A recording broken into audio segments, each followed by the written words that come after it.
The phone rang just after dusk when the last streak of winter sun was still bleeding through the blinds.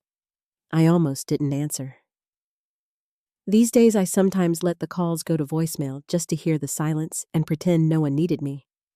But I picked up because it was my son's number, and habit is a stronger force than choice. Her voice came first, not his. "So we'll all come to your place this year," she said briskly, the way you might announce the weather. 20 of us, maybe more. You'll handle it, right? I sat there with the receiver pressed too close, the cord coiled against my chest, listening to her voice crackle through. It wasn't the words that stung. It was the rhythm, the assumption. I knew the tone, like I was a contractor, being scheduled, not a woman with a body that aches in the cold, not a mother whose life had been given piece by piece into meals and presents and endless dishes. I waited for my son's voice to cut in, to soften the blow, to laugh gently and say, "Don't worry, Mom will help." But the line stayed quiet on his end. Just his wife's brisk syllables like marching boots. "Of course," she added. "It'll be easier that way." Of course. 2 words that landed heavier than any insult. I could have said something then. I could have told her about the hip that still throbbed when I bent too long over the oven, or the fact that groceries for 20 people cost more than my week's retirement check. But my mouth was dry. My son finally spoke just 3 words. "Thanks, Mom." Then the line clicked, and they were gone. I stayed there holding the dead receiver. My living room was dim except for the soft glow of a single lamp. Shadows stretched across the carpet. The silence that followed was louder than the whole conversation. I thought about last Christmas. The way I'd pulled out the old tablecloth my mother had given me, ironed it flat even though the fabric was wearing thin. I'd set the table with mismatched chairs dragged from every corner of the house. I'd basted the turkey 3 times, made gravy from scratch, and baked 3 pies because everyone had a favorite. My daughter-in-law had breezed in carrying a single dish of roasted carrots already cooling. She'd set it on the counter and gone to pour herself wine. No one asked how long I'd been on my feet that day. No one saw the way I winced when I carried heavy pans. I remember my son's hand patting my shoulder as he passed by like you'd thank a waitress for refilling your glass. But back then, at least, I told myself it was love. I told myself families fall into habits, and maybe mine was that I fed them, and they loved me for it. This year, that illusion cracked. Of course. 2 words sharp as a blade stripped away the story I'd been telling myself. I rose from the chair and wandered into the kitchen. The refrigerator hummed steady and indifferent. The counters were bare except for the faded recipe cards stacked neatly in a tin box. I pulled one out without thinking my mother's handwriting slanted and neat the recipe for pecan pie. My hand trembled. She had baked it every year until she couldn't anymore, and then I had taken over proud to carry her torch. Now the card looked like a contract I hadn't realized I'd signed. I placed it back, closed the tin, and sat at the kitchen table. My hands pressed flat against the cool wood, as though grounding myself. The thought came softly at first, I don't want to do this anymore. It startled me like hearing a stranger in the room. I had never let myself say it before. For decades I told myself it was my duty, my joy, my way of staying connected to a family that had scattered into jobs, spouses, children. But joy has a weight limit. Duty can become a prison. I thought of my son's silence. Not cruel, not intentional, just empty. And sometimes emptiness is worse than cruelty because you can't fight it. You just vanish into it. I rose and walked to the window. Outside, the neighbor's house was already lit with string lights blinking red and green. My yard sat dark bare branches scratching against the evening sky. For a moment, I imagined 20 cars filling my driveway, voices echoing off the walls, my kitchen steaming with pots and pans. and me moving silently between them, carrying cooking cleaning unseen. A pressure built in my chest, as if I couldn't breathe inside that picture. I returned to the phone, still sitting on its cradle, and touched it gently. My finger hovered, tempted to call back to protest. But what would I say? I had never been good at confrontation. Words failed me when I needed them most. I swallowed them down like I always had until they hardened inside. Instead, I sank back into my chair, listening to the tick of the clock on the wall. Each second stretched heavy and accusing. My house was quiet, too quiet, and in that silence, a seed of defiance began to grow. It didn't sprout into anger. Not yet. It grew sideways like a vine searching for light. I thought of places where no one expected anything of me. The desert I had once driven through as a girl, where red cliffs rose like cathedrals and the sky was wide enough to swallow grief. I remembered standing barefoot on warm sand, feeling small and free at the same time. The memory came like a whisper. You don't have to stay. I shook my head, almost laughed. It was ridiculous. Where would I go? I was 60 now, with a small pension and an aching hip. Holidays were supposed to anchor me, not push me away. Yet the whisper persisted, curling into the corners of my mind. I sat in the dim light until the room blurred. Finally, I turned off the lamp, leaving only the darkness. In that darkness, I understood there, of course, was never mine. It was theirs, and I could choose otherwise. That night, for the first time, I allowed myself to imagine not being here when they arrived. A locked door, a dark driveway, silence waiting for them. The picture sent a shiver through me, not fear, but something close to relief. The betrayal had already happened. What I hadn't known until now was that I still had a choice in the aftermath, and choice, even whispered in the quiet of my kitchen, tasted like freedom. The morning after the call, I awoke before dawn, as if my body still believed it had a job to do. Old habits don't vanish overnight.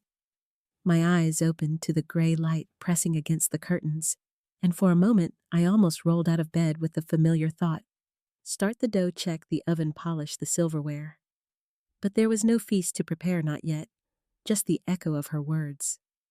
Of course, I sat on the edge of the mattress, my feet cold against the hardwood floor, and thought about all the years that phrase hadn't needed to be said.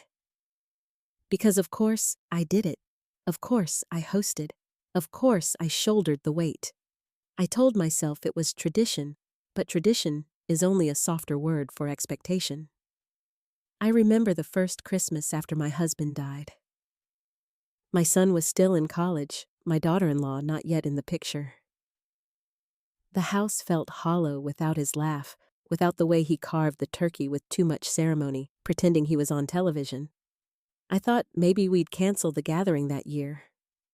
But then my son came home, his face pale with grief, and asked, "We're still doing it right, Mom?" And so I did. I roasted, basted, baked. I filled the silence with aromas and flavors because it felt less cruel than letting him sit with nothing. He thanked me that year, hugged me hard, eyes wet. I told myself it was worth it. But the years stretched, and that gratitude thinned. I can still picture the table in its glory days. The long cloth ironed, smooth, candles flickering against the window, mismatched chairs drawn close. My brother once joked it looked like a refugee camp, but to me, it looked like belonging. Even when people squabbled over politics or spilled wine, there was a warmth in the air that made my exhaustion bearable. I don't know when that warmth disappeared. Maybe it was the year my daughter-in-law brought her family along, crowding into corners, taking the best seats, while I hovered in the kitchen. Maybe it was when the kids grew up, heads bent over their phones, while I set another pie on the table. Or maybe It was quieter than that, eroding slowly so that I didn't notice until the floor beneath me was gone. The work never lessened. The gratitude did. I walked into the living room where the boxes of decorations still sat stacked in the closet. I opened one. The scent of cedar and dust rose memories packed away with each ornament. My husband had bought the glass ones in our first year together, fragile globes painted with tiny snowflakes. I lifted one carefully. A crack ran across its side, thin as a scar. I held it up to the light. That ornament had survived decades of being handled, dropped, repacked, shipped across states. And yet, here it was still holding together, though no longer perfect. I felt a pang in my chest, as if the ornament and I were mirrors of each other. I thought about the countless nights I'd stayed up wrapping presents long after everyone had gone to bed, my fingers sore, the tape sticking to my skin. No one ever asked how the gifts appeared beneath the tree shining in their paper armor. They only knew the magic was there. And isn't that the cruelest part of magic, that once it's expected it stops being wonder and becomes entitlement? I closed the box and slid it back into the closet. My breath trembled as I shut the door. At the kitchen table, I found myself flipping through an old photo album. There was one picture that caught me, my son, at 10 years old, grinning with 2 missing teeth, holding a gingerbread cookie he'd helped decorate. His hands were sticky with icing, his cheeks flushed from the oven heat. I remembered how he'd tugged at my sleeve, saying, "We did it, Mom. Together." I pressed my fingers against that image. Together. When had the word dissolved into alone, I wanted to believe the shift had been subtle, unintentional. That no one meant to turn me into the invisible scaffolding that held everything up. But the truth sat heavy. They liked the feast, the warmth, the sense of belonging, but not me, not the woman who bent and broke herself to give it to them. That realization tasted bitter. I rose and began pacing the kitchen, my slippers shuffling against the linoleum. I pulled open cabinets, staring at the stacks of platters, roasting pans, casserole dishes all dented and stained with years of service. Tools of devotion, but also of captivity. Each one seemed to whisper, "You belong here. You are nothing without us." I slammed the cabinet shut. The sound startled me. I rarely made noise in my own house. I thought of the last Thanksgiving. I'd pulled out the good china set, the table with care. When the meal was done, everyone had drifted to the living room plates, still crusted with food. I'd stood at the sink, hands plunged into scalding water, scrubbing alone, while laughter drifted in from the other room. My son had poked his head in once to say, "Mom, you're amazing," before disappearing again. He didn't stay to dry a single plate. That memory burned now more than I wanted it to. I leaned against the counter, gripping its edge, until my knuckles whitened. The kitchen clock ticked steadily, mocking me with its rhythm. My house, once alive with clatter and chatter, was now just a shell where time echoed. And still I felt the old tug, the impulse to serve, to give, to keep the tradition alive, even if it hollowed me out. That was the betrayal I carried, not just theirs, but mine. I had betrayed myself year after year by pretending it was enough. The morning light deepened, casting long shadows across the floor. I looked around and imagined the house filled again, voices rising, oven groaning me, scurrying with aching hips and swollen feet.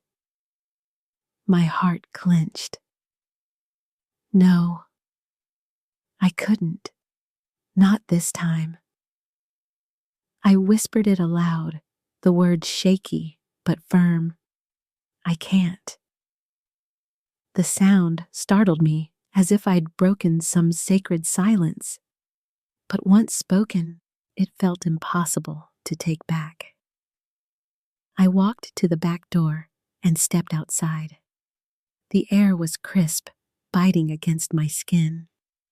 Across the street, a neighbor carried boxes of decorations to her porch, humming faintly. I stood there shivering, staring at the empty space where my holiday spirit used to live. Tradition had been my anchor, but anchors also drown you if you don't pull them up. That thought stayed with me as I re-entered the house, closing the door softly behind me. For the first time in decades, I began to wonder what a holiday could look like if it belonged only to me. The days that followed carried a strange weight. I moved through my routines: coffee in the morning, sorting mail, folding laundry, but everything felt muted, like I was walking through someone else's life. The house seemed louder in its silence. Even the refrigerator's hum carried an edge, as though mocking me for my hesitation. I tried to ignore the phone when it buzzed with new messages. A group text from my daughter-in-law listed who would bring what. "We'll do carrots again," she wrote, "and the kids can pick up drinks." Beneath it, my son had added a thumbs-up emoji, casual as a shrug. Nothing directed at me, nothing acknowledging that I hadn't even agreed. I stared at the screen until it went black. My reflection glowed faintly in the glass-creased skin, tired eyes, hair that had grown too gray in too little time. For a moment, I didn't recognize her. I set the phone down and walked into the kitchen. The afternoon light stretched across the counter where I'd kneaded bread for decades. I touched the worn grooves in the wood, faint indentations from years of work. These surfaces held more memory than most people's words. They bore witness to the hundreds of meals, the laughter, the little arguments, the toasts. But lately, no one noticed the surface. They only noticed the food I placed upon it. I thought of my son when he was small, how he used to stand on a stool beside me, stirring batter with his tongue caught between his teeth in concentration. He used to say, "It tastes better because we did it together." That phrase once lit me up with pride. Now the words echo like something lost, unreachable. When did together become me alone? I opened the fridge and scanned the shelves. Empty except for half a carton of eggs and a jar of pickles. I realized I hadn't shopped properly in weeks. Usually by now, I'd have a list started for the holiday: cranberries, sweet potatoes, flour by the bag. But the thought of filling a cart made me nauseous. Still, I couldn't stop picturing them arriving here, expecting the house to smell like cinnamon and cloves. The shame of failing them twined with resentment. It was an old knot tightening in my chest. I walked to the dining room. The table stood bare, polished wood, gleaming faintly in the slant of sunlight. For years, it had been the center of everything: birthdays, graduations, first dates, nervously introduced. Now it loomed like an accusation. Without the feast, without the gathering, what was left of me, I touched the back of one chair, tracing the worn grooves. Once that chair had been my husband's spot. He'd sit with his elbows on the table, scolding the kids with mock sternness, then catching my eye with a wink. He never let me clear the table alone. He'd gather plates in his big hands and say, "She's not your servant. She's your mother." After he died, no one said it again. I sank into that chair, letting the weight of it hold me. My hands trembled on the table, and I realized it wasn't just anger coursing through me, it was grief. Not only for him, but for the person I used to be. I closed my eyes, and a memory rushed in: uninvited Thanksgiving 3 years ago. I had just pulled the turkey from the oven, heavy and golden, and placed it on the counter. My daughter-in-law had walked in, barely glancing. "Oh, good, it's ready," she said, already pouring wine. My son had come behind her, kissed my cheek absently, and said, "Thanks, Mom." That was it. No offer to help carve, no pause to see the sweat still damp on my neck, the ache in my hands. I remember staring at them both, the words pressing against my throat. "Do you even see me?" But I said nothing. I set the bird down, smiled, and kept carving. The betrayal wasn't their malice, it was their blindness. And I had allowed it year after year, teaching them with my silence that my work was invisible, my sacrifices disposable. The phone buzzed again on the counter. This time, it was my son directly. "Hey, Mom, don't stress. You're the best at this." A heart emoji followed. I let out a laugh, short and bitter. "Don't stress." As if telling me not to feel what I feel would make it disappear. As if a cartoon heart could bandage a wound decades deep. I didn't reply. Instead, I rose and wandered through the house, opening doors as if searching for something lost. The bedroom smelled faintly of lavender from the sachets I tucked into drawers years ago. The bathroom mirror showed every line carved into my face. The guest room stood neat, and unused quilts folded precisely, waiting for a family that never stayed long enough to notice the effort. Every room whispered the same truth: I had built this house around them, not me. And now it was suffocating me. As evening fell, I sat in the dark, no lamp lit, letting the shadows grow around me. I thought of all the years when gratitude had been alive in small ways, the hugs, the smiles, the chorus of "Thanks, Mom." How those words had once felt enough. How they had slowly thinned into routine, like a currency losing value until it was worthless. Gratitude had eroded into expectation. And expectation left unchecked had become entitlement. The thought tightened in my chest, but it also carved a strange, hollow space where something new might grow. For the first time, I could imagine not being the center of their holiday, not being their servant, their backdrop. The idea was terrifying and yet liberating. I looked again at the dining table, at the empty chairs. The silence in the house was heavy, but not unbearable. It was in its way honest. I whispered into that silence, "I want more than this." The words hung there, fragile but real. For once, I wasn't speaking to them. I was speaking to myself. The next morning, I lingered in bed longer than usual. The winter light pressed faintly against the curtains, thin and gray, like a hand that didn't quite touch.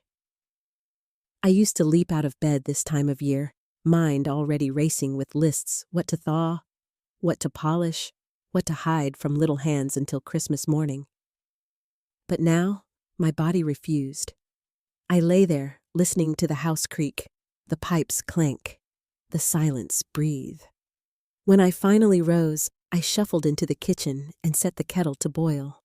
The sound of water heating filled the room, a small roar in the emptiness. I poured myself a cup of tea and sat at the table, staring at the chipped rim of the mug. I thought of all the mornings I'd brewed entire pots of coffee for guests, kept cream and sugar stocked, even bought flavored syrups because one year my daughter-in-law had offhandedly mentioned liking them. She never noticed when I set them out, but if I hadn't, she would have. That was the shape of it. Their attention was like a trap. Absent when I gave, present only if I withheld. I sipped the tea and burned my tongue slightly. The pain startled me awake. I pushed the mug away. The phone sat on the counter, dark and silent, though I knew another message would arrive soon. I didn't want to see their words. Every cheerful emoji cut like a blade, not because it was cruel, but because it was careless. Carelessness hurts in a way malice never could. I left the phone where it was and walked into the living room. Dust motes swirled in the pale light. The couch sagged slightly where I'd spent so many evenings wrapping gifts, my fingers numb from tape and ribbon. I sat down and ran my hand across the fabric, remembering one particular year, my son's first Christmas after marrying. I had suggested timidly that maybe they'd like to host just once. My daughter-in-law smiled politely, as if indulging a child. "Oh, we'd love to, but your house is bigger and you're so much better at it." My son had kissed my cheek, saying, "She's right, Mom. No one does it like you." It sounded like flattery then. Now it feels like a life sentence. I didn't argue. I didn't say that bigger just meant more space for me to clean, or that better only meant I had practiced servitude longer. I swallowed the resentment and set another table. That's what I always did. The resentment built like sediment, invisible layer upon layer, until the weight of it pressed down so hard I could barely breathe. I walked to the bookshelf and pulled out a stack of unopened mail. Bills, advertisements, charity requests. I slit one envelope open with a letter opener, the paper whispering as it tore. Inside was a holiday donation request from a shelter. The image showed a woman not much older than me sitting on a cot with a paper plate of food. Her eyes were tired, but there was a strange dignity in them, as though she had nothing left to prove. I stared at her face for a long time. I imagined her story. Maybe she had given and given until there was nothing left, and then found herself alone in a shelter where no one expected anything from her anymore. Was that better or worse than this house where expectations consumed me whole? I set the paper aside and rubbed my temples. In the quiet, another memory rose one I tried often to bury. It was a 4th of July, not Christmas, but the pattern was the same. I had grilled burgers, set out trays of fruit-refilled drinks. The fireworks boomed in the sky, and everyone went outside to watch. I stayed behind stacking plates, clearing ketchup bottles. Through the window, I saw them all laughing under the exploding colors. My son had his arm around his wife. They looked like a family. And I was the ghost inside, clearing away the remnants. I never told anyone how lonely that night felt. I never told anyone how many times I stood at the sink staring out at a world that seemed to carry on without me. Resentment doesn't roar. It seeps. It fills the cracks slowly until the foundation shifts. I rose abruptly, restless, and walked to the front door. I opened it just to breathe the cold air. The sky was pale, brittle. A neighbor waved from across the street, stringing lights on his porch. I lifted my hand mechanically, then lowered it. The cold stung my cheeks, but it also cleared my head. I realized that silence had become my prison. Every time I bit back a word, every time I swallowed the ache, I locked another door inside myself. Now the house was full of locked doors, and I was trapped within them. I closed the front door and leaned against it. The wood felt solid at my back, almost comforting. I whispered, "I can't keep doing this." Saying it aloud made the truth harder to ignore. I walked back to the kitchen and picked up the phone. My thumb hovered over the keyboard. I could write it one message to end the charade. "I can't host this year." Simple final, but the words wouldn't leave my fingertips. My heart pounded. Fear tightened my throat. I set the phone down again. Instead, I pulled open the drawer where I kept old notebooks. I found one half filled with recipes, grocery lists, notes to myself. On a blank page, I began to write, not to them, but to me. You are not invisible. You are not just the hands that cook and clean. You are a woman who deserves rest, who deserves to be seen. The pen scratched against the paper. My eyes blurred. I closed the notebook and held it against my chest. The words weren't for anyone else. They were proof for me, a reminder that I still existed outside their expectations. The kettle whistled again. I must have left it on the stove, forgotten. I moved quickly to shut it off. The sharp sound lingered in my ears, shrill and relentless, like the cry of a truth long suppressed. I carried the cooling kettle to the sink and poured the water down the drain. Steam rose, curling against my face, dampening my skin. It felt almost like a benediction. In that moment, I knew silence had served them, not me. And if I didn't find another way, I would vanish into it completely. By the end of the week, I could no longer ignore the pull of the grocery store. My cupboards were bare flour, down to dust, no coffee left, except the dregs clumped in the tin. The refrigerator hummed emptily with half a jar of pickles and wilting lettuce. Even if I wasn't going to cook for 20, I still had to feed myself. So, I drove to the market. It was late afternoon, and the parking lot glowed with strands of colored lights strung between lampposts. Shoppers pushed carts piled high with turkeys, bags of potatoes, gallons of milk. Children trailed behind, whining for candy canes. The air was sharp with December cold, my breath puffing in little clouds as I crossed to the entrance. Inside, the warmth and noise hit me at once. Carols played faintly through tinny speakers, the smell of cinnamon pine cones heavy in the air. People bustled in every direction, grabbing cans, checking lists, shouting across aisles. I gripped the handle of a cart and let it roll forward, its squeaky wheel complaining like it didn't want to move either. I headed automatically toward the meat section.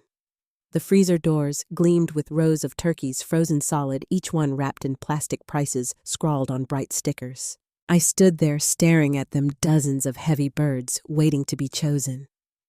My hand hovered, but I didn't reach. For decades, this aisle had been my battlefield. I'd always picked the largest one enough to feed the crowd. I knew exactly how many pounds per person, how many hours per pound to roast. The calculations used to give me purpose, a sense of mastery. Now, they felt like shackles. I gripped the cart tighter. The turkeys blurred before my eyes. I pictured myself lifting one, struggling to carry it, thawing it for days in my fridge, waking at dawn to baste and turn. My shoulders ached just imagining it. The thought made me lightheaded. I let go of the cart and stepped back, pressing a hand to the cool metal of the freezer door. My heart pounded, not from exertion, but from a sudden wave of grief. Not for the turkey, not for the holiday, but for the years I'd spent measuring my worth in roasted birds and polished platters. I turned away abruptly and steered the cart down another aisle. Canned goods lined the shelves in neat rows. Green beans, cranberry sauce, pumpkin puree, all the staples of tradition. I moved slowly, staring at the labels. People reached past me, stacking cans into their carts, laughing about recipes. Their energy filled the air, but I felt like a ghost among them, transparent and untethered. Halfway down the aisle, I stopped. My cart was still empty. I gripped the handle and whispered under my breath, "What am I doing?" The words startled me. I looked around, but no one noticed the older woman talking to herself. They were too busy with their lists. I realized I wasn't shopping for myself. I was walking the same route I'd walked every December, muscle memory dragging me through motions that no longer belonged to me. Even without them asking, my body had prepared to serve. The truth landed like a stone in my chest. I had lost the ability to imagine a holiday that wasn't built around their needs. I stood frozen in the aisle, the cart empty before me, and for the first time, the silence inside me cracked. I didn't want this life anymore. The thought wasn't a whisper this time. It thundered through me, steady and undeniable. A young woman brushed past, mumbling apologies, and the world snapped back.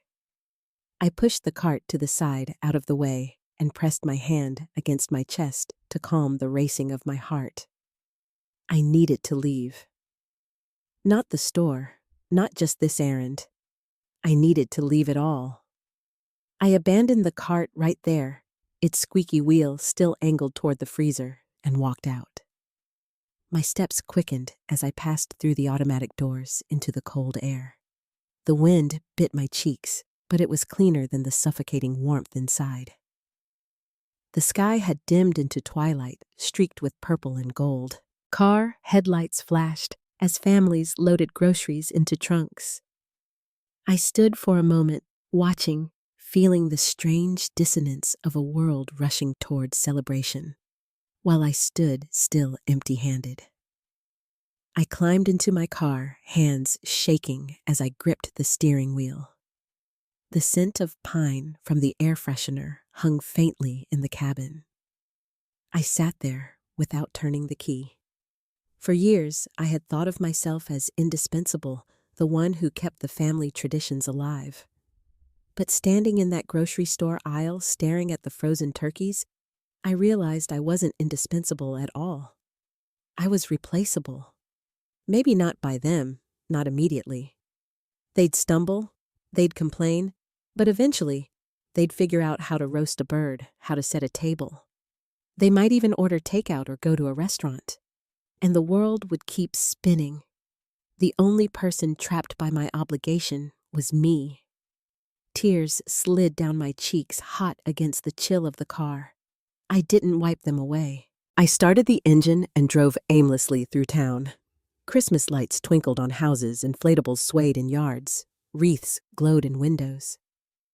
I passed a church where a sign read, "Peace on earth, goodwill to all." The words struck me as ironic. I had been giving goodwill for decades, but peace had eluded me. At a stoplight, I saw a travel agency still lit inside, posters of beaches and mountains pressed against the glass. My chest tightened. I thought of the desert again, the horizon stretching wide, the sky painted with fire at dusk. The memory wasn't just nostalgia. It was a call. The light turned green. I didn't move. Cars honked behind me. I pressed the gas eventually, but the image lingered brighter than any string of holiday lights. I drove home without groceries, my stomach empty, but my mind ablaze. When I walked into the quiet house, I didn't feel shame for abandoning the cart. I felt possibility, fragile, trembling, but real. I sat at the kitchen table, pulled the notebook toward me again, and wrote one sentence in bold letters across the page. I don't have to serve to exist. The ink smeared under my hand, but the words stayed. For the first time in decades, I believed them. That night, I couldn't sleep. I lay in bed with the quilt pulled up to my chin, staring into the dark, while the wind rattled the window pane. My body ached from nothing but thinking, as if grief had weight. Every time I closed my eyes, I saw the grocery store aisle again, the frozen turkeys lined up like soldiers, the empty cart abandoned. I saw my reflection in the freezer door, tired, worn, invisible. Around midnight, I rose. The house was quiet except for the hum of the heater and the occasional groan of old wood. I walked barefoot into the spare bedroom, flicked on the lamp, and opened the closet. A small suitcase sat on the top shelf, dusty from years of disuse. I pulled it down and placed it on the bed. The zipper stuck stiff with neglect, but it opened with a tug. The smell of stale fabric puffed out. I stood there for a long moment, staring at the open case. The thought of filling it felt both absurd and inevitable. My pulse thudded in my ears. I reached for my dresser drawers, pulling out clothes. A pair of jeans, soft with age. A few shirts, neutral colors. My warm desert scarf, patterned in faded reds and golds, the one I had bought years ago on a trip I barely remembered but never forgot. I folded them carefully, my fingers slow and deliberate. Each item placed in the suitcase felt like a small rebellion. I moved silently, as though someone might hear me, though the house was empty. My own footsteps startled me on the creaking floorboards. I felt like a thief in my own life, stealing scraps of freedom. I packed my toiletries, my worn paperback novel, my notebook with the sentence scrawled across the page, "I don't have to serve to exist." I slipped it between folded clothes, as if hiding a sacred text. I paused at my jewelry box. Most of it was costume pieces, gifts given out of obligation. I sifted through tangled chains and dull earrings until I found my mother's thin gold bracelet, the one she wore until her wrist grew too frail. I clasped it around my own wrist, the metal cool against my skin. Not for show, but for remembrance. When the suitcase was half full, I sat on the edge of the bed and stared at it. Fear pooled in my stomach. Where would I go? What would I say to them? But another voice whispered, insistent, "You don't have to explain. Absence will speak for you." The clock ticked past 1, then 2. I zipped the suitcase shut and left it on the bed. I didn't know if I'd have the courage to carry it out the door, but the act of packing had already changed me. I had crossed a line inside myself, quiet but irreversible. The next morning, sunlight spilled pale across the floor. I brewed coffee, the bitter scent filling the kitchen, and sat at the table with my suitcase visible through the doorway. For the first time in years, the day felt like it belonged to me. The phone buzzed, another message. "Mom, do you want me to bring wine or will you have enough?" My thumb hovered over the screen. I almost typed, "I won't be here," but the words caught in my throat, my fingers frozen. I set the phone down without replying. Silence was my answer. I walked to the window. Outside, frost clung to the grass, glittering in the light. A neighbor scraped ice from his windshield, his breath rising in clouds. The world went on, oblivious. I pressed my palm against the cold glass. Later that day, I opened my laptop. The glow of the screen lit the dim room. I searched flights, my hands trembling. Arizona, Santa Fe, Albuquerque. Cities I had only whispered to myself at night. The fares blinked back at me, numbers that seemed both terrifying and possible. I didn't buy a ticket yet, but seeing the options lined up felt like oxygen. I shut the laptop and walked back to the bedroom. The suitcase weighted its zipper, gleaming faintly. I touched the handle. For the first time, it felt real. I imagined them arriving at my house, the driveway filled with cars, the porch empty, the door locked. My absence like a thunderclap in their routine. They would wonder, complain, maybe even curse. But they would have to look at each other, not at me. The thought steadied me. That evening, I ate a simple dinner toast and an apple. No elaborate meal, no effort beyond what my own hunger asked. The quiet of it soothed me. When I washed the plate, I let the water run hot over my hands. Steam rose, curling around my face. I thought of all the years I'd stood at this sink, scrubbing mountains of dishes, while voices laughed in the other room. Tonight, there was no pile, no noise. Just me. And for once, it didn't feel like loneliness. It felt like rest. I dried the plate, set it in the cupboard, and turned off the kitchen light. Back in the bedroom, I slid the suitcase under the bed, not out of fear, but as a promise. When the time came, it would be ready. Lying down, I touched my mother's bracelet and closed my eyes. My heart still raced with questions, but underneath the fear, a quiet current of relief began to flow. For decades, I had spoken my love through casseroles and pies. Now, in the silence of my house, I began to wonder what it would feel like to speak my love through leaving. The following night, the house was steeped in shadows when I sat down at the kitchen table with my laptop. I hadn't turned on the overhead light, only the small lamp by the window. Its glow fell in a soft circle across the wood, leaving the rest of the room dim. I told myself I was only looking, just browsing. But my fingers shook as they hovered over the keys. The airline website blinked awake, a grid of numbers and destinations. Phoenix, Tucson, Albuquerque. Each city name felt like an invocation carrying the promise of a sky bigger than my silence. I scrolled through the dates, eyes catching on the one-way fares. They weren't impossible, some even cheaper than the grocery bill I would have spent on pies and turkeys. I leaned back in my chair, pressing a hand to my chest. My heart thumped unevenly, like it didn't know whether to race or rest. Could I really do it? Could I walk away from everything they assumed of me, everything I had built? The clock ticked steadily above me. I imagined them again, filling my house with chatter, waiting for a meal that wouldn't come. My chest tightened. Then, just as quickly, the tension loosened into something startling calm. I leaned forward and clicked. A one-way ticket to Arizona. Departure, December 22nd. Fare, $140.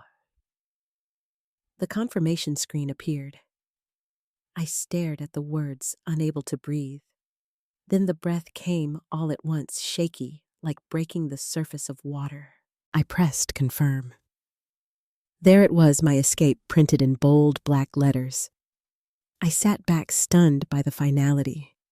For a long while, I simply listened to the sounds of my own body, the rush of blood in my ears, the faint wheeze in my lungs, my hands trembling where they rested on the table. It wasn't joy. It wasn't even fear anymore. It was something heavier, deeper. A shift in the ground beneath me. I closed the laptop gently and rested my forehead against its cool lid. When I finally lifted my head, I felt lighter. Not free, not yet, but untethered. I went to the bedroom and pulled the suitcase from under the bed. I set it upright by the door, this time, not hidden, not secret. Every time I glanced at it, I wanted the reminder I was leaving. The next morning, the phone buzzed with a new message. "Mom, don't forget, we'll need space for the kids' gifts too." I didn't reply. My eyes skimmed the words, then slid past them. They might as well have been speaking a language I no longer knew. I slipped the phone back onto the counter, face down, and brewed my coffee. The bitter smell filled the kitchen. For once, the bitterness tasted right. All day, I moved with a strange clarity. I folded laundry, watered plants, checked the mailbox. Mundane tasks, but each carried a secret undercurrent. None of this would hold me here. My absence had already begun a shadow moving ahead of me. In the afternoon, I walked to the attic to fetch a small box I hadn't opened in years. Inside was a folded map of Arizona, the edges creased from my youth. I spread it across the table, tracing routes with my finger. The desert towns rose like constellations, Sedona, Flagstaff, Bisbee. I remembered driving through them once long ago, before marriage and children, before my life narrowed to ovens and lists. The memory was hazy, but alive, colored with the scent of sagebrush and gasoline, the sight of the horizon stretching unbroken.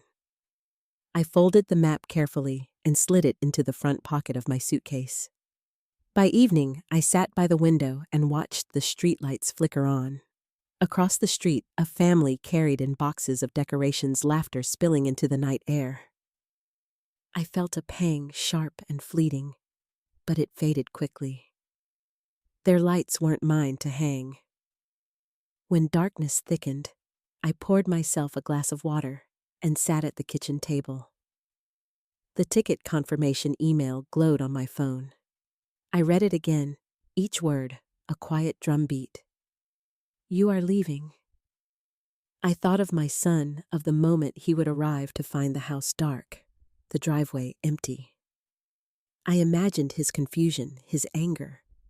Would he call me selfish? Would he even understand? Maybe not. But for the first time, I realized it didn't matter. My absence was not meant for them. It was meant for me.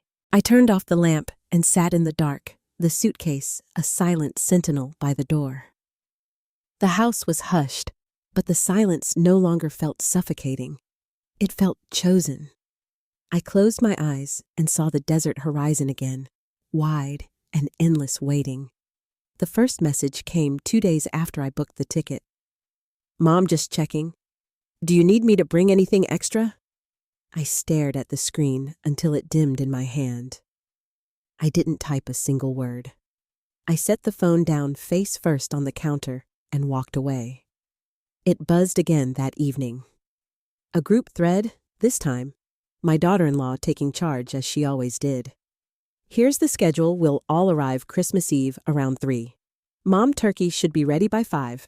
We'll set up kids' games in the den." A stream of emojis followed smiles, wine glasses, snowflakes. My thumb hovered over the keyboard. I wanted to write no, not this year, not ever again. But the words felt heavy, dangerous, like lighting a match in a room filled with gas. Instead, I pressed delete until the screen was blank again. Silence. My new language. The phone buzzed on the counter through the night, each vibration rattling the wood like a knock at the door. I left it there untouched. The next morning, I brewed coffee and sat at the kitchen table with the suitcase still standing by the door. Its presence steadied me. Every unanswered message was another stitch in the seam between me and them, closing off a role I no longer wanted. By afternoon, a voicemail appeared. My son's voice warm but hurried. "Hey, Mom, just wanted to say thanks again for doing this. I know it's a lot, but we really appreciate you. You're the glue, couldn't do it without you." I listened once, then deleted it. The words thanks and glue stung worse than insults. Glue is invisible. Glue is taken for granted until it fails. Glue never gets to shine. I walked outside to the porch and sat in the cold, the air sharp against my cheeks. The street was quiet, only the distant hum of traffic and the occasional bark of a dog. For the first time in years, I let the phone rest inside without me. My pockets were empty, my hands free. That evening, I pulled out my notebook and wrote a single sentence under the one I had scrawled days earlier. I don't owe them an explanation. The ink smudged under my palm, but I didn't care. The days ticked by, each one quieter than the last. I moved through the house like a shadow tending only to myself. Meals were simple toast fruit, a cup of tea. I no longer scrubbed floors or polished silver. The dust on the mantel settled soft and gray, and I let it. The phone continued to buzz.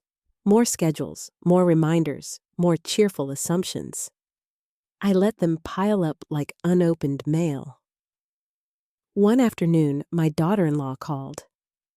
I saw her name flash across the screen, the phone vibrating insistently. I let it ring out, the sound echoing through the kitchen until it stopped. The silence that followed was so complete it felt holy. I imagined her frustration on the other end, imagined her turning to my son with irritation. Why isn't she answering? And my son shrugging, saying, "She'll come through. She always does." But not this time. Not anymore. On the night of the 21st, I sat in bed, suitcase zipped and ready by the door. My ticket waited in my email, a neat little proof of rebellion. I couldn't sleep. I listened to the house breathe the creak of beams, the whisper of wind against the siding. This house had held me captive in expectation for so long, yet now in these final nights, it seemed to hold its breath with me, waiting for release. Around midnight, I rose and walked through each room one last time. The dining room table stood bare polished wood, gleaming faintly in the moonlight through the window. No cloth, no plates, no centerpiece. Just emptiness. But instead of shame, I felt relief. The table looked like itself again, just wood, nothing more. In the living room, the boxes of decorations still sat unopened in the closet. I pressed my palm to one lid. For years, these ornaments had been my chains dragged out each December to prove my devotion. This year, they would stay packed. Dusty, untouched, quietly defiant. Finally, I walked to the kitchen. The recipe tin sat on the counter, its lid slightly askew. I lifted it, fingers brushing over cards stained with butter and sugar, my mother's careful handwriting fading with time. I closed it and placed it gently back. The recipes would sleep too. When I returned to the bedroom, I slipped under the quilt and closed my eyes. Fear fluttered in my chest, but it was softer now, almost gentle. Tomorrow, I would be gone. The phone buzzed once more on the counter in the kitchen. I didn't rise to check it. In the morning, I would leave them my silence. And silence, I knew, would echo louder than any words. The morning of my flight, I woke before the alarm. The room was still cloaked in darkness, the kind that feels almost underwater. My heart beat fast, as though it already knew this was no ordinary day. I swung my legs out of bed and let my feet touch the cold floor. The suitcase waited at the door upright and zipped its shadow stretching across the carpet. I stared at it for a long moment. All the excuses, all the hesitation rose inside me like a tide. I thought of my son, the grandchildren, the faces that would arrive expecting warmth and comfort. I thought of their confusion when the door stayed locked. A part of me wanted to crumble under the weight of that guilt. But then I remembered the grocery store aisle, the frozen turkeys, the empty cart. I remembered the sound of my son's voice in that voicemail. "You're the glue." That word glue snapped the guilt in half. I was done holding them together at the cost of disappearing myself.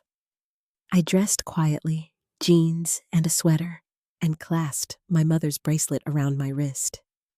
Its cool weight steadied me. I brushed my hair back, looked once in the mirror, and saw not a servant, but a woman with lines etched deep from years of endurance. She looked back at me with a calm I hadn't seen before. I wheeled the suitcase down the hall, the sound of the wheels loud in the silence. At the door, I paused. The house around me was still the dining table, bare the decorations unopened. I let my eyes sweep across the room one last time. No guilt, now only release. I locked the door behind me and stepped into the cold morning. The air bit at my skin, but it was clean sharp. My breath curled in clouds as I carried the suitcase to the waiting cab. The driver loaded the bag into the trunk without a word. I slid into the back seat, the vinyl cold under my palms. As the car pulled away, I watched my house shrink in the rearview mirror windows, dark porch empty. A small, ordinary house, but to me, it was a prison finally left behind. The streets were quiet, only a few headlights cutting through the pre-dawn. Holiday lights blinked faintly from porches, but they seemed distant, belonging to a world I was no longer tethered to. At the airport, the terminal buzzed with chaos. Families lugged giant suitcases, children clutching stuffed animals, couples balancing trays of coffee. The air was thick with chatter and the rolling thunder of luggage wheels. I moved among them like a ghost, one small suitcase in hand, no family trailing behind, no one waiting at the gate. The line for security crawled forward. I stood in it with my boarding pass clutched tight, the paper trembling in my grip. Around me, people chattered about connecting flights and holiday menus. I was silent. My silence felt like armor. When the agent scanned my ticket, the beep sounded louder than it should have, sharp and final. I stepped through shoes off belongings scanned. Each step stripped away the weight of decades. At the gate, I sat near the window. Outside, planes glided across the tarmac, their wings catching the first light of dawn. The sky blushed pale pink and gold. For a long moment, I simply watched, hands folded in my lap, the bracelet glinting faintly in the light. My phone buzzed in my bag. I didn't look. I already knew what it was, another message, another assumption, another expectation. I let it vibrate until it stopped. The silence afterward filled me with a strange private joy. Boarding was called. I stood, walked down the jet bridge, and stepped into the narrow plane. The cabin smelled faintly of recycled air and coffee. I found my seat by the window, slid the suitcase into the overhead bin, and sat down. My hands trembled against my thighs. As the plane taxied, I pressed my forehead to the glass. The city spread beneath me, rows of houses, lights twinkling the familiar streets I had walked for decades, and then slowly they fell away. The plane lifted, engines roaring, and the ground shrank into a patchwork of lights and roads. I exhaled long and shaky, as though releasing every holiday, every dish, every silent sacrifice. The city disappeared beneath clouds, and for the first time in years, I felt the pull of possibility stronger than the pull of duty. The flight was short, but I savored every minute. I didn't read, didn't listen to music. I simply stared out the window at the desert landscape unfolding below, vast stretches of red earth, jagged mountains, the horizon wide and untamed. My heart pounded with fear and freedom braided together. When we landed, the air that rushed into the jet bridge was dry-scented faintly of dust and heat, even in winter. I stepped out into it, pulling my suitcase behind me, and felt as though I had stepped into another version of myself. The terminal here was smaller, calmer. Sunlight streamed through wide windows, bathing the floor in gold. I paused near the exit, my suitcase beside me, and closed my eyes. No one knew I was here. No one expected me to cook or clean or perform. No one had written me into a role. I was for the first time in decades unaccounted for. I walked outside. The desert air pressed warm against my skin, and the sky stretched above me, endless and forgiving. I tilted my head back and let the sun fall across my face. This was not a holiday. This was a beginning. I wasn't there when they arrived. I never meant to be. But in my mind, I played it out as if I were watching a film, every detail vivid. I pictured the driveway first. Cars pulling in one by one, exhaust curling into the crisp December air. Doors slamming, voices rising, the scrape of boots on pavement.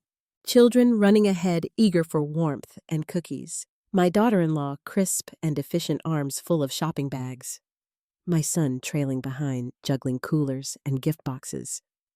They would walk up the porch steps, expecting the wreath to hang on the door, the windows to glow with golden light, the smell of turkey seeping into the cold air. Instead, they'd find darkness. No scent of cinnamon, no flicker of candles. The porch bare, except for a thin layer of frost. My daughter-in-law would knock first, sharp and impatient. The sound would echo against silence. She'd jiggle the knob, frown. My son would fish out his phone, dial my number. The call would ring out in my bag hundreds of miles away, buzzing against the desert air where I stood free. I could almost hear his puzzled voice. "Mom, we're here. Where are you?" The way confusion would tilt into frustration. "Mom, come on." No answer. I imagined the children whining, "We're cold," tugging at sleeves. Bags set down on the porch, voices rising, irritation building. My daughter-in-law muttering, she knew we were coming. And then the realization spreading slow and unwelcome. I wasn't coming. In my vision, my son would step back, stare at the dark windows, and feel the first crack of absence. The first taste of what it meant to assume I'd always be there. I held on to that image not to hurt him, but to remind myself that absence has power. More power than all the words I'd swallowed, all the smiles I'd forced. Silence for once was mine to wield. Back in Arizona, I sat in a quiet cafe near the plaza sipping black coffee. The adobe walls around me glowed in the afternoon light. Outside, luminarias lined the sidewalks, paper bags with candles inside, glowing gently against the fading day. I ran my fingers along the warm ceramic mug and thought of my darkened house hundreds of miles away. They would have to make choices without me. Call a restaurant, buy takeout, cobble together a meal from the bags they'd brought. The house would not open for them, the table would not be set. For the first time, they would have to see the void I had always filled. The thought didn't bring me joy or vengeance. It brought stillness. I imagined them calling relatives, maybe even neighbors, asking if anyone had seen me. Their voices tinged with concern, but also annoyance. She should have said something, my daughter-in-law might insist. She'd be right in her way, but I had said everything in my silence. The truth was, if I had told them beforehand, they would have tried to talk me out of it. They would have smoothed it over with promises of help, reassurances they would never keep. My protest would have been absorbed, dismissed. But absence could not be argued with. A locked door does not negotiate. I pictured my son standing on that porch long after the others gave up staring at the door, as though willing it to open. Maybe he'd remember the times he used to help me set the table, the way he used to stir batter at my side. Maybe for once he'd feel the weight of my absence the way I had felt the weight of his silence. I finished my coffee and set the cup down. The cafe buzzed gently with strangers, tourists flipping through guidebooks, locals greeting each other with easy familiarity. No one knew me. No one expected me to serve them. I was invisible here too, but in a different way. Not erased, free. As dusk fell, I walked back to the small inn I had rented. The hallway smelled faintly of cedar. My room was simple, just a bed, a chair, a window overlooking the plaza. I set my suitcase by the wall and sat on the bed listening to the muffled sounds of music drifting from the square. For the first time in years, I wasn't listening for anyone else's footsteps, anyone else's laughter. I wasn't waiting to be needed. The silence was mine alone, and it felt vast like the desert sky. That night, I lit a small candle I had bought at a shop, its scent of sage filling the room. I placed it on the windowsill and watched its flame flicker against the dark. Hundreds of miles away, my house sat dark. Its door locked, its rooms quiet. And for once, that emptiness wasn't a failing. It was a statement.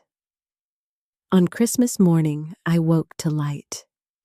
The desert sun poured through the window, unfiltered, sharp, but tender, painting the room in gold. I lay there for a long while, the quilt pulled up to my chin, listening to nothing but the sound of my own breathing. No pots clanging in the kitchen, no doorbell ringing, no voices clamoring for my attention. Just stillness. Eventually, I rose and pulled on my jeans, wrapped the desert scarf around my neck, and stepped outside. The air was cool but dry, crisp against my skin. The plaza was quiet, its adobe walls glowing under the early light. Luminarias from the night before still lined the walkways, their candles melted down into waxy puddles. I paused to touch one, the paper bag soft and damp with dew. Even extinguished, they carried a trace of warmth. I wandered through the empty streets, past shops with hand-painted signs, past windows draped in garlands of chile ristras. A few people nodded to me as they passed strangers bundled in coats, faces open and unhurried. No one asked me to serve them. No one even knew my name. The anonymity felt like a gift. I stopped at a small church where the doors stood open. Inside, voices sang softly the hymn spilling into the square. I lingered at the threshold, listening, not entering. I wasn't here for ceremony. I was here for space. At a corner cafe, I ordered a cup of coffee and carried it to a table by the window. The barista wished me Merry Christmas without expectation, just kindness. I sat sipping slowly, watching families walk by outside, children skipping along cobblestones. Their joy was theirs, not mine to maintain. I let it pass, like birdsong, lovely, but not a burden. Halfway through my cup, I pulled out my notebook. The words from before stared back. I don't have to serve to exist. I don't owe them an explanation. I added a third line, I can begin again, even now. My hand trembled, but the letters steadied as they formed. I closed the notebook and pressed it flat under my palm. Memories tried to intrude my son's voice. My daughter-in-law's brisk tone, the image of my grandchildren on the porch, waiting for a door that never opened. The pang of guilt surfaced sharp and insistent, but guilt no longer ruled me. I let the image come, then let it pass like clouds moving across the desert sky. I finished my coffee, left a tip on the table, and stepped back into the sunlight. The plaza had grown livelier, music spilling from speakers' vendors, setting out blankets and pottery. The air smelled of roasted corn and sage.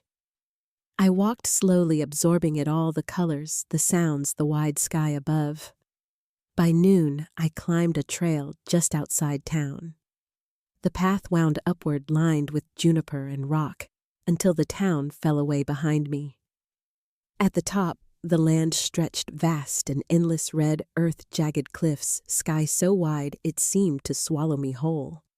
I stood there breathing deeply, the wind tugging at my scarf, and felt the ground solid beneath my feet.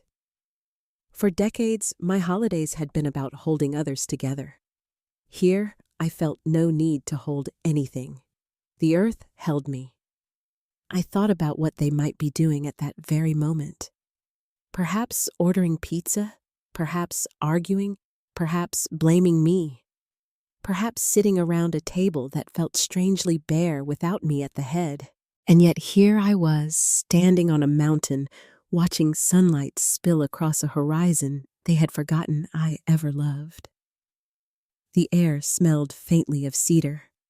I closed my eyes and let the wind press against my skin, steady and cool. In that moment, I understood something simple and profound. My absence was not just a rejection of them. It was an invitation to myself. That evening, I returned to the inn. The sky burned orange at sunset, fading into purple as the luminarias flickered back to life along the streets. I lit my small candle again on the windowsill. Its flame danced against the glass, reflecting a woman no longer bound by obligation. I lay down in bed with the candle still burning, the desert night stretching infinite outside. Christmas had come and gone without me at its center, and I was still here, breathing steady whole. The morning after Christmas, the town was quieter. The streets held only faint traces of celebration. Discarded ribbons, footprints pressed into patches of frost, the smell of burnt wood lingering in the air. I rose slowly, feeling the heaviness in my body, not as burden, but as gravity, keeping me here, keeping me real. I made tea in the small kettle provided by the inn, steam curling into the cool air of my room. I carried the mug to the window and sat in the chair, looking out at the square below. Vendors were already setting up their stalls again, laying out blankets and jewelry under the winter sun. Life, I thought, doesn't pause for absence. It simply flows around it, reshapes itself. I wondered briefly how they had fared. My son, my daughter-in-law, the grandchildren all arriving to a locked door, confusion painted across their faces. I imagined the phone calls that must have gone unanswered. The hurried plans, the muttered complaints. Perhaps they felt abandoned. Perhaps they felt angry. Perhaps, in a quieter moment, my son felt the sharp edge of realization that I had been the one to hold it all together, and that I had finally put the weight down. I sipped the tea and let the thoughts pass like clouds across the desert sky. Their response was theirs to carry. Mine was already chosen. Later, I walked down to the plaza. A woman was selling pottery, her hands rough with clay. I stopped to look, running my fingers over the ridges of a small bowl glazed in turquoise. She smiled at me, not with expectation, not with demand, but with simple recognition that I was there. I bought the bowl and tucked it into my bag, not as a souvenir, but as proof I could choose something for myself. I carried it with care back to the inn, placed it on the nightstand beside my candle. Two small objects, ordinary, but mine, anchoring me in this new life. That afternoon, I wandered to the edge of town, where the desert stretched open a vast canvas of red earth and jagged stone. I sat on a flat rock, the sun warm on my shoulders despite the season, and let the silence envelop me. It was not the suffocating silence of my house, where absence had been a cage. Here, silence was air-wide and forgiving. I thought of the empty chair at my dining table, the bare wood glowing under moonlight. That image no longer ached. It had become a symbol not of loss, but of reclamation. The chair was empty because I had chosen to leave it so. Evening fell gently, painting the sky in bruised purples and fiery oranges. I returned to my room and lit the candle once more. Its flame danced in the window, reflected in the turquoise bowl beside it. I sat on the bed and opened my notebook. On the page where I had written before, I added one last line. Silence is not absence, it is mine. The words felt final, steady. I closed the notebook and set it aside. As I lay down, the desert night wrapped around me vast and still. I thought of my mother's bracelet resting against my wrist, the metal warm from my skin. I thought of her strength, the sacrifices she made without ever leaving. I honored her, but I also knew I had done something different. I had walked away, and in doing so, I had found myself. Some treasures had been recovered. Others, more valuable, still had been discovered for the first time. It wasn't the ending I'd expected. It was better, harder, clearer, more honest. It was mine.